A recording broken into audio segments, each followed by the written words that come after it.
బెంగాల్ హర్యానా తరహా రాజకీయ సీన్ తెలంగాణలో కూడా రిపీట్ అవుతుందా? స్పెషల్ ఇంటెన్సివ్ రివిజన్ ప్రక్రియ కాంగ్రెస్కు కొత్త టెన్షన్గా మారిందా? ఓటర్ల జాబితా సవరణ పేరుతో తమ అనుకూల ఓట్లు తొలగించే ప్రయత్నాలు జరుగుతున్నాయనే అనుమానాలు హస్తం నేతల్లో పెరుగుతున్నాయా? అందుకే ఇప్పటి నుంచి అప్రమత్తమై బూత్ స్థాయిలో ప్రత్యేక నిఘా ఏర్పాట్లు చేస్తున్నారా?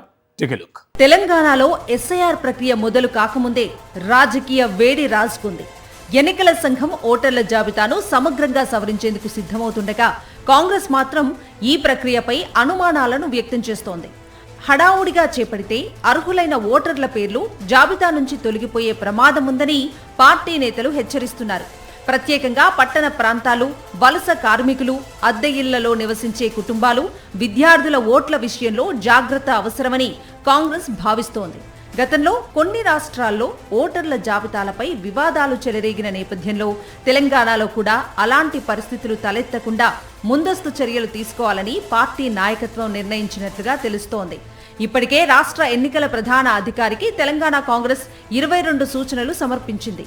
ఇంటింటి ధృవీకరణ తప్పనిసరి చేయాలని, ఓటు తొలగించే ముందు నోటీసులు ఇవ్వాలని, రాజకీయ పార్టీలకు పూర్తి డేటా అందించాలని డిమాండ్ చేసింది.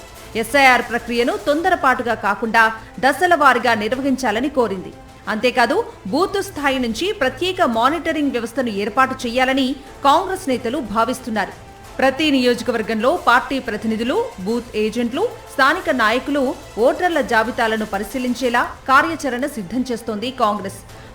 హర్యానాలో కాంగ్రెస్ చేపట్టిన బూత్ స్థాయి వ్యూహాన్ని తెలంగాణలోనూ అమలు చేసే అవకాశాలు కనిపిస్తున్నాయి.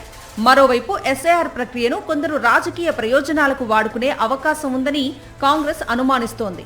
ఓటర్ల తొలగింపులు, డూప్లికేట్ ఎంట్రీల పేరుతో అసలు ఓటర్ల హక్కులు దెబ్బతినకూడదని పార్టీ నేతలు చెబుతున్నారు. ఎస్ఐఆర్ ప్రజాస్వామ్య పరిరక్షణ కోసమే జరగాలి తప్ప రాజకీయ ఆయుధంగా మారకూడదని హెచ్చరిస్తున్నారు. ఇప్పటికైతే ఎస్ఐఆర్ ప్రక్రియపై కాంగ్రెస్ అప్రమత్త ధోరణి అవలంబిస్తోంది. భవిష్యత్తు ఎన్నికల్లో ఒక్క ఓటు కూడా కోల్పోకూడదన్న ఆలోచనతో ముందుగానే గ్రౌండ్లోకి దిగుతోంది. ఎస్ఐఆర్ పై విస్తృత స్థాయి సమావేశం ఏర్పాటు చేసి సీఎం, ఇన్ఛార్జ్, పీసీసీ పలు సూచనలు చేశారు. ముఖ్య నేతలంతా ఒక్కో నియోజకవర్గ బాధ్యత చూసుకోవాలని సీఎం రేవంత్ రెడ్డి ఆదేశించారు. తాను కూడా ఒక సెగ్మెంట్ను మానిటరింగ్ చేస్తానని ప్రకటించారు. అంతేకాదు పార్లమెంట్ సెగ్మెంట్ల వారీగా వరుస సమీక్షా సమావేశాలు నిర్వహిస్తూ నేతలను సమాయత్తం చేస్తున్నారు పీసీసీ చీఫ్, రాష్ట్ర ఇన్ఛార్జ్. అయితే కాంగ్రెస్ భయాలు నిజమవుతాయా లేక రాజకీయ జాగ్రత్తలో భాగమేనా అన్నది ఎస్ఐఆర్ అమలు తీరుపైనే ఆధారపడి ఉంది. మొత్తానికి ఎస్ఐఆర్ ప్రక్రియ తెలంగాణ రాజకీయాల్లో కొత్త చర్చకు తెరలేపింది. ఎన్నికల కమిషన్ పారదర్శకంగా వ్యవహరిస్తుందా లేక కాంగ్రెస్ వ్యక్తం చేస్తున్న అనుమానాలకు బలం చేకూరుతుందా అనేది రానున్న రోజుల్లో తేలనుంది.